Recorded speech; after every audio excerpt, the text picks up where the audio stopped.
ครับบองบางช้าผมเข้าใจมาสิคืน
thầy lỡ anh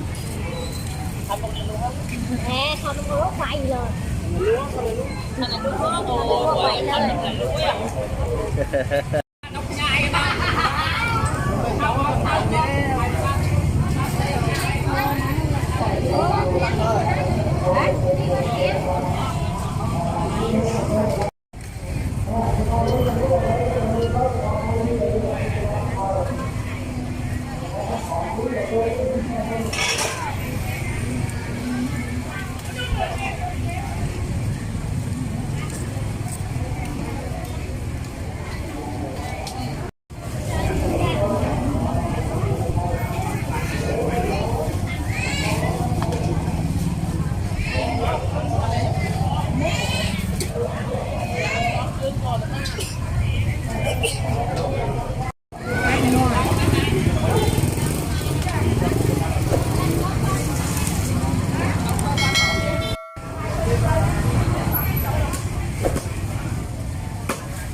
เรื่องของควรเป็นการหมักควรก่อน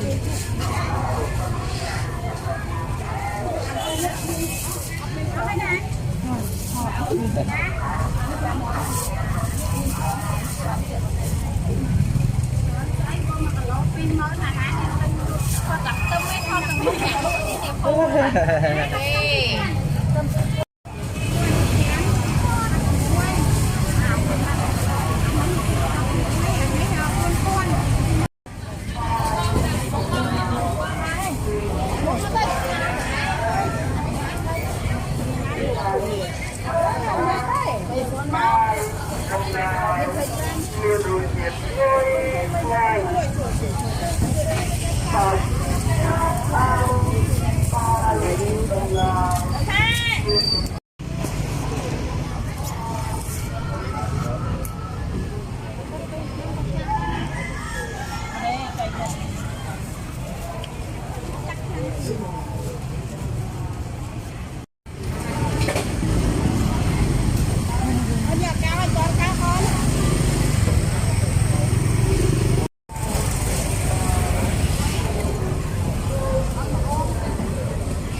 Ba cha mà sạch món lọ ta. Đánh lăng mà.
Bây giờ họ ăn buôn quá.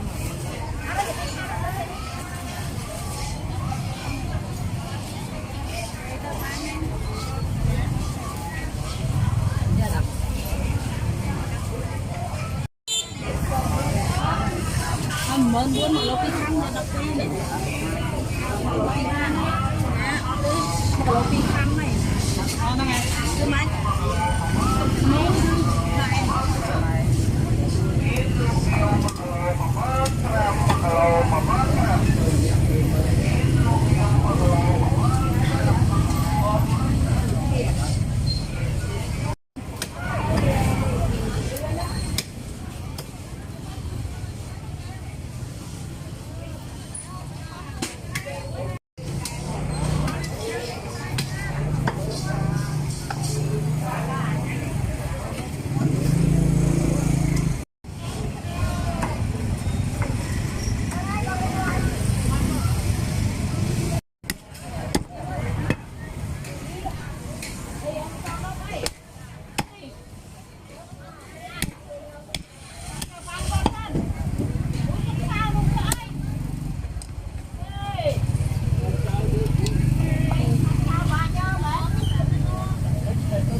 Bà cho dân chưa thử.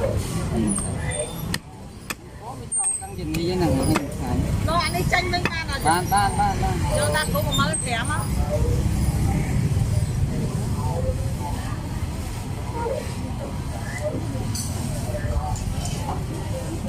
Mời kèm không?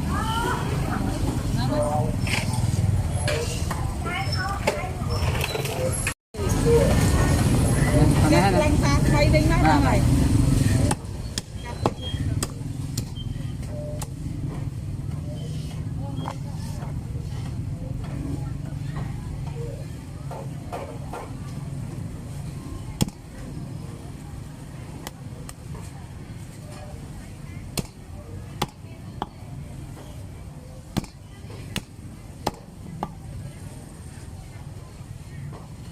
Mà ơi mà. Ai cũng nào em